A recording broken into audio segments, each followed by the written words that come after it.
السلام عليكم ورحمة الله وبركاته. حبايبي الحلوين، عاملين ايه؟ يا رب تكونوا بخير.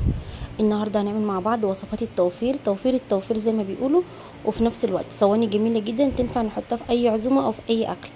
بص، انا هنا كان معايا بصلاية ضربتها في الكبة زي ما احنا شايفين، وجبت كام قرن فلفل الوان ضربته في الكبة، لو متوفرين، لو مش متوفرين خلاص ينفع رومي بس. وكمان كان عندي شوية جزر في الفريزر، ضربتهم كده برضو في الكبة، وحطيت بصل حطيت ملح، فلفل اسمر، ورق لوري، حبهان، رشه جنزبيل، وقلبتهم كده. ودي كانت معايا الدبابيس اللي احنا كنا عاملينها في التفريزات. وجبت معايا نص كيلو سجق وحطيتهم كمان مع الدبابيس، وولعت عليهم على النار.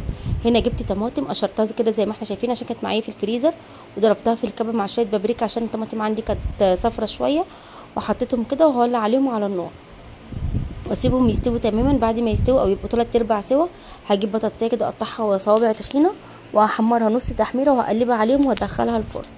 خلاص كده الوصفه دي معايا تحفه جدا، وهتعجب ان شاء الله كل اللي هياكلوها، وفي نفس الوقت التوفير. خلاص هتبقى الاحلى عزومه. هنا كان كل حاجه معايا مستويه وكانت تمام جدا، دي بعد ما طلعتها من الفرن. الف هنا وشفا. اما الوصفه التانية معانا وصفه سهله جدا برضو جميله. احنا هنا كان عندنا ربع كيلو سجق اللي فاضل مننا من المره اللي فاتت، خدناه قطعناه قطع صغيره كده زي ما احنا شايفين، وحطيته وجبت لهم بصلتين كبار ضربتهم في الكبه، هنعمهم تماما، انا عايزاهم ناعمين جدا. هضربهم واروح حاطاهم لهم طاسه على النار، واروح حاطه معلقه سمنه واشوح فيها البصل.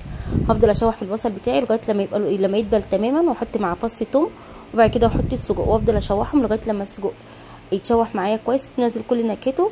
وهحط الفلفل بتاعي وهشوحه برده، اي حاجه احطها هشوحها، واحط معلقه صلصه. بعد ما اشوحهم تماما احط لهم الطماطم اللي انا ضربتها في الخلاط، وهزودها شويه ميه صغيرين، واظبط الملح والفلفل الاسمر بتاعي، رشه كمون، وهسيبهم لما يتسبكوا. اول ما يتسبكوا كان عندي هنا طماطم، كان عندي هنا مكرونه مسلوقه نزلتها عليهم وقلبتهم كده ببعض، طفيت البوتاجاز وقلبتها ببعض، وبعد كده هحطهم في الطواجن بتاعتي. وبعد كده هحط واحد شطه اعمله سبايسي، وواحد هعمله بارد، وهحط على اللي انا هعمله سبايس ده هحط عليه رشه زعتر.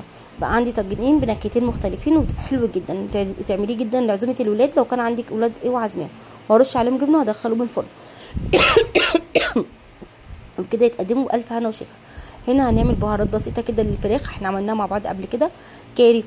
كاري، بابريكا مدخنه، ملح، كزبره واحطهم في الملاحه بتاعتي واقدمهم مع البطاطس. خلاص، دي بهارات البطاطس. معلش اذا كنت قلت حاجه تانية، بس انتوا عارفين الفيديوهات السريعه دي بتلخبط فيها شويه معاكم. اي وصفه من الوصفات دي موجوده على القناه. هنا كان معايا اجنحه، وهنضرب بصلتين كبار في الكبه زي ما احنا شايفين، هننعمهم ونحط معاهم طماطميتين وقرن فلفل حار، وفلفل الالوان لو متوفر، مش متوفر فلفل رومي عادي. خلاص، وهضربهم كده في الكبه لغايه لما هنعمهم، وهفضيهم عندي في الطاجن اللي هدخله الفرن، واحط عليه الاجنحه بتاعتي. لو ناخد بالنا ان كل الوصفات التوفير ديت من الفيديو التفريزات اللي احنا كنا عاملينه مع بعض، انا حبيت اجمعهم لكم في وصفه واحده او في فيديو واحد، علشان يبقى عندنا المرجع بتاعنا. لو احنا عايزين نشوف فيديو تفريزات ونشوف احنا عملنا منهم ايه، يبقى احنا نشوف الفيديو دوت بعديه على طول. انا هنا بعد ما ضربت البصل والطماطم في الخلاط او في الكبه بتاعتي، حطيت معلقه صويا صوص، وحطيت ملح، فلفل اسمر، كاري، وحطيت بابريكا مدخنه كمان، وحطيت معلقه زيت زيتون. انت حابه تحطي حاجه اكتر، حابه تحطي بهارات تانية حطي، ينفع تحطي معاه زعتر يبقى حلو جدا، وينفع كمان تحطي سماق اللي حسب انت بتحبيه، ممكن كمان تحطي معاهم دبس رمان. انا هنا حطيت عصرت عليهم ليمونه، كنت المفروض اعصر ليمونه في الخلطه بس انا نسيت، وعملت فحميه وقدمتها بالطريقه دي مع شويه رز بالشعريه، كانوا تحفه جدا. وإن شفنا الفيديو اللي فات قدمنا برده مع رز بالشعريه وبتنجان مخلل، برضو دي حاجه ترجع لك، انت حابه تاكلي بالعيش هيبقى جميل قوي. وبألف هنا وشفا. نشوف الوصفه اللي بعدها. هنا كانت عندنا بطاطس عملناها بطريقه حلوه جدا كالعاده، ضربنا البصل والفلفل في الكبه نعمناهم، وهنحط عليه عود خضره عشان احنا بنعمل هنا اللحمه المفرومه. خلاص يا حبايبي، دي بالنسبه لي خلطه الكفته بتاعتي اللي انا هحطها فوق البطاطس. تمام كده. حطيت ملح، فلفل اسمر، رشه كمون، رشه قرفه، 7 بهارات لو متوفره، وهحط اللحمه بتاعتي وهضربها في الكبه. حطيت كمان معلقه صويا صوص، ونخلي بالنا طالما بنضيف صويا صوص لازم نخلي بالنا من الملح. هنا الكفته بتاعتي كانت خلاص جاهزه، هجيب البطاطس بتاعتي هبشرها. كميه البطاطس على حسب ما انا عايزه، ده تقريبا كان نص كيلو بطاطس او اكتر شويه، برضو البطاطس على حسب انت ما بتحبي. البطاطس في الوصفه دي بيبقى طعمها حلو جدا، ان شاء الله تجربوها وتعجبكم. انا هنا هدهن الطاجن بتاعي او الصينيه بتاعتي، هدهنها سمنه، حته سمنه كبيره شويه محترمه كده عشان تدي لون ارضيه الصينيه وتطلع لي البطاطس بتاعتي طعمها حلو. هحط السمنه بتاعتي، بعد ما احط السمنه هرش رشه بقسماط ناعم عشان البطاطس بتاعتي ما تلزقش في الصينيه. خلاص يا حبايبي، وهبدا احط البطاطس بتاعتي. انا بهرتها هنا، حطيت ملح فلفل اسمر، ما حطيتش اكتر من كده عشان اخد ايه البهار من اللحمه اللي انا بهرتها. تمام.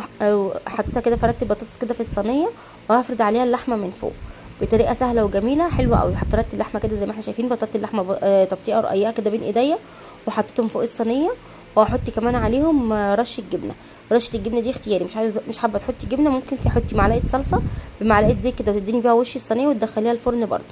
خلاص. بس انا هنا كان عندي جبنه، قلت ادلع الولاد شويه، وهنا حطيتها في الفرن وطلعتها. البطاطس كان طعمها حلو قوي، ان شاء الله تجربوها وتعجبكم. الوصفات دي حلوه كلها موجوده على القناه بكل تفاصيلها. اتمنى منكم تسيبوا لي رايكم في التعليقات. ما تنساش اللايك والشير والسبسكرايب للقناه عشان يوصل لنا كل جديد. بجد الوصفات المتجمعه دي بترهقني جدا في ان انا منتجها من تاني. بص يا حبايبي، انا هنا ديت اللي في خد بتاعه الوراك. انا كنت طبعا خدنا دبابيس عملناها في الاول، دي اللي في خد اللي احنا قلنا في فيديو التفريزات اللي احنا عملناها مع بعض. انا بحطهم كده في صينيه سخنه، بسخن الصينيه قوي واحطهم، بديهم صدمه، بس بديهم صدمه كده، وبسيبهم ايه يتصدموا في الصينيه وياخدوا لون بسيط. خلاص. انا ما بحبش، مش بفضل قوي ان انا احطها نيه.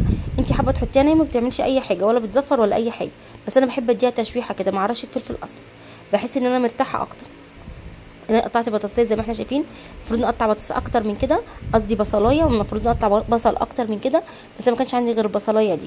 قطعت البصلايه شرايح رقيقه، ودعكتها بشويه ملح فلفل اسمر، شويه كمون، رشه كزبره، وهنا قطعت عليها قرنين فلفل حار او بارد. وبعد كده قطعت عندي البطاطس الكميه اللي انا عايزاها. خلاص.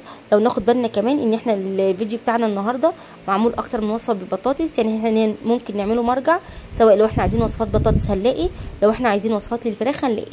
خلاص يا حبايبي، هنا هدعكها كلها كده. دعكت انا اصلا البصله، وحطيت عليها الطماطم، واظبط البهارات بتاعتي. البهارات على حسب انت ما بتحبي. انا بحط كمون، ملح، فلفل اسمر، رشه كزبره، 7 بهارات. انا هنا عشان ما عنديش 7 بهارات مطحونه حطيت بهارات صحيحه. حطيت رشه جوز الطيب، ورقتين لوري، وحدتين حبهان، وحبتين قرنفل. خلاص كده يا حبايبي. وطبعا زي ما قلنا ملح فلفل اسمر، رشه جنزبيل، رشه كمون، رشه كزبره. رشه الكمون على البطاطس بتخليها حلوه جدا. هنا كانت خلاص الوراك بتاعتي نزلت الدسم بتاعها كده زي ما احنا شايفين، او اللي في خد بتاعتي. هحط بقى البطاطس، اديها تقليبه كده في الدسم اللي نزل دوت، واحط عليها شويه نص الطماطم اللي انا عملتها، والنص التاني هحط فوق الفراخ من فوق. تمام. انا هنا البطاطس بحطها في الاول على الدسم تكون طعمها حلو، ممكن تقلبيها تقليبه مع الدسم، ممكن تحطيها كده على طول. وهنا بعد ما استوت دخلتها الفرن، خدت لون، وقدمتها طبعا مع الرز، ده الاكيد. انا عندي الولاد بيحبوا الحاجات دي جدا مع الرز، وانا بحب اكلها بالعيش. ان شاء الله تجربوها وتعجبكم بالف هنا. هنا بقى الوصفه التانية معانا للبطاطس برضو. هنا البطاطس بتاعتنا ملكه الفيديو. هنا جبت بطاطس هرستها ناعم جدا، وحطيت عليها فنجان لبن زي ما احنا شايفين. هنا حطيت الاول نص، ده فنجان صغير من بتاع القهوه، انا حطيت واحد الاول وقلت اشوف هحتاج تاني ولا لا. انا هنا احتاجت نص الفنجان التاني، يعني تقريبا كوبايه الا ربع من الكبار بتوع الشاي. حطيت ملح فلفل اسمر، ورشه جنزبيل صغيره، مش اكتر من كده. وهبدا، او ما ننساش نحط طبعا البطاطس انا هرستها بمعلقه سمنه كبيره او معلقه زبده، لو زبده يكون افضل.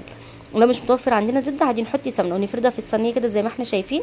وهجيب دي كور كفته، نفس طريقه الكفته اللي انا عملتها قبل كده بس من غير الخضره، وعملتها كورتها، واحط الكفته كده في وسط البطاطس، وهرش عليها الجبنه من فوق، وهدخلها الفرن زي ما احنا شايفين كده بطريقه مختلفه. بجد البطاطس مع الكفته بتبقى حاجه حلوه جدا، خصوصا ان احنا بنعملها بطرق مختلفه وبتنفع قوي للتقديم. كل الوصفات اللي احنا عملناها دي كلها تنفع في العزومات.